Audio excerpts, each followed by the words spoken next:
नमस्कार. हवामान अंदाज आणि बातम्या या आपल्या यूट्यूब चॅनलमध्ये मी किरण वाघमळे तुम्हा सर्वांचं स्वागत करतो. आज 14 मे सकाळचे साधारणतः 9:30 वाजत आलेत. पाहूयात येत्या 24 तासात राज्यातील हवामान कसे राहील. तर थोडंसं नगरच्या आसपास ढगाळ वातावरण आहे. नंदुरबार जळगावच्या उत्तरेकडील भागांमध्ये ढगाळ वातावरण आहे. अन्यथा राज्यात जास्त काही ढग कुठेही दिसत नाहीत आणि रात्रीसुद्धा नगर असेल, नाशिक असेल, पुणे, सातारा या पट्ट्यामध्ये पाऊस झालेला आहे. आणि जर आपण येत्या 24 तासातील पावसाची शक्यता पाहिली तर थोडीफार शक्यता जी आहे ती नाशिक, पुणे, सातारा, कोल्हापूर, रत्नागिरी, सिंधुदुर्ग, रायगड, ठाणे, पालघरचे जे काही घाटाच्या आसपासचे भाग आहेत त्या ठिकाणी विखुरलेल्या गडगडाटी पावसाच्या सरींची शक्यता पाहायला मिळेल. तसेच सोलापूर, धाराशिव, लातूर, बीडचे काही भाग असतील या ठिकाणी किंवा सांगलीचे काही एक दुसऱ्या भागांमध्ये हलका गडगडाटी पाऊस होण्याची शक्यता राहील किंवा एखाद्या ठिकाणी जोरदार पावसासह हलकी गारपीट होऊ शकते. तसेच साधारणतः नाशिक, नगर, जालना, बुलढाण्याच्या दक्षिणेकडील भाग हा जो काही पट्टा या ठिकाणी विखुरलेल्या गडगडाटी पावसाची शक्यता राहील. या व्यतिरिक्त वाशिम, यवतमाळ, हिंगोली, नांदेड, परभणी या ठिकाणी सुद्धा विखुरलेल्या पावसाची शक्यता आपल्याला पाहायला मिळेल.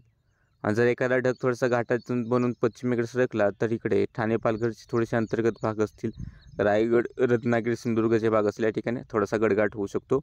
आज जास्त पावसाची शक्यता या पट्ट्यामध्ये दिसत नाही. विखुरलेला कुठेतरीच गडगडाट होईल.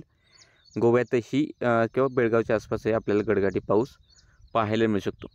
राज्यातील उर्वरित ठिकाणी जर स्थानिक वातावरण तयार झालं तरच थोडीफार पावसाची शक्यता बनेल, अन्यथा इतर ठिकाणी हवामान कोरडे राहील.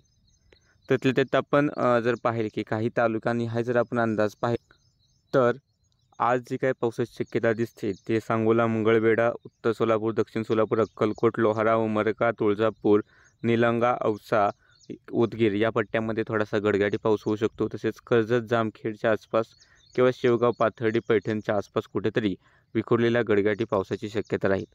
तसेच महाड, खेड, महाबळेश्वर, भोर, वेल्हा, मुळशी याच्या आसपास किंवा इकडे इगतपुरी, सुरगाणा, कळवण, बागलांच्या आसपास विखुरलेल्या गडगडाटी पावसाची शक्यता आपल्याला पाहायला मिळेल.